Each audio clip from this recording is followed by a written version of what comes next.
பாலக்கீரை omelette எப்படி பண்ணுறதுன்னு பார்க்கலாம். அதுக்கு முன்னாடி போன வீடியோவில் பாலக்கீரை முட்டை பொரியல் எப்படி பண்ணுறதுன்னு போட்டிருந்தேன். நீங்கள் பார்க்காம இருந்தால் டிஸ்கிரிப்ஷன் பாக்ஸில் லிங்க் கொடுத்துருக்குறேன், நீங்கள் போய் பார்த்துக்கலாம். பாலக்கீரை ஆம்லேட் தேவையான பொருள் என்னென்னு இப்போ பார்க்கலாம். பாலக்கீரை தண்டெல்லாம் நீக்கிட்டு இலைகளை மட்டும் கொஞ்சம் எடுத்துக்க நல்ல பொடியாக கட் பண்ணி வச்சுக்கோங்க. பல்லேரி வெங்காயம் தேவையான அளவு ரொம்ப பொடியாக கட் பண்ணி வச்சுக்கலாம். உப்பு, பச்சை மிளகாய் தேவைப்பட்டா, இல்லைன்னா நீங்கள் மிளகு பொடி கூட சேர்த்துக்கலாம். முட்டை நான் 2 எடுத்துருக்கிறேன். இப்போ வாங்க பார்க்கலாம். பொடியாக கட் பண்ணி வச்சுருக்கிற கீரை, பல்லேரி வெங்காயம் ரொம்ப பொடியாக கட் பண்ணி வச்சுருக்கிறேன், பச்சை மிளகா தேவைப்பட்டால் மட்டும், தேவையான அளவு உப்பு, அதுக்கு ஆயில் எல்லாம் எடுத்துக்கலாம். இப்போ எப்படி பண்ணுறதுன்னு பாருங்கள். ஒரு கப் எடுத்துக்குங்க. நான் எடுத்துருக்கிறேன் ஒரு கப்பு.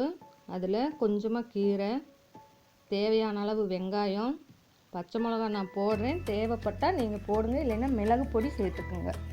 தேவையான அளவு உப்பு எல்லாம் போட்டு ஒரு ஸ்பூன் வச்சு நல்லா கலக்கி விட்டுக்குங்க. முட்டை 1 முட்டை வேணாலும் போட்டுக்குங்க, 2 முட்டை வேணாலும் போட்டு நல்லா கலக்கி விடும்போது அந்த ஆம்லேட் வந்து ரொம்ப சாஃப்டாக வரும். இந்த கீரை போடுறனால இன்னும் சாஃப்டாக வரும். அடித்து நல்லா கலக்கி விட்டு ஆம்லேட் கல்லில் ஊற்றுங்க. கல்லில் வந்து லேசாக எண்ணெய் தடவி ஊற்றுங்க. அப்போ தான் ஆம்லேட் திருப்பி போடுறதுக்கு சௌகரியமாக இருக்கும். இப்போ பாருங்கள் எவ்வளோ நல்லா வெந்துட்டுருக்குதுன்னு. நம்ம எப்பவும் வீட்டில் ஆம்லேட் எப்படி போடுறோமோ அதே மாதிரி தாங்க பாலக்கீரை ஆம்லேட்டுமே. ஆம்லேட் கூட கொஞ்சம் நல்ல பொடியாக நறுக்கின கீரையை உள்ளே போட்டு கலக்கி ஊற்றுனீங்கன்னா பாலக்கீரை ஆம்லேட் ரெடியாகிருங்க. ரொம்ப சிம்பிளான விஷயம். பாலக்கீரை நம்ம எப்படியெல்லாம் சேர்த்துக்கிறோம் அப்படிங்கிறது தான் முக்கியம், எவ்வளோ சேர்த்துக்கிறோங்கிறது தான் முக்கியம்.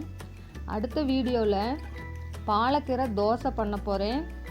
நீங்கள் தேவைப்பட்டால் இந்த சேனலுக்கு சப்ஸ்கிரைப் பண்ணிங்கன்னா நான் போடுற வீடியோ எல்லாமே உங்களுக்கு உடனுக்குடனே வந்து சேருங்க. இந்த வீடியோ உங்களுக்கு பிடிச்சிருந்தா லைக் பண்ணுங்கள், உங்கள் ஃப்ரெண்ட்ஸு கூட எல்லாம் ஷேர் பண்ணிக்கோங்க. நன்றி.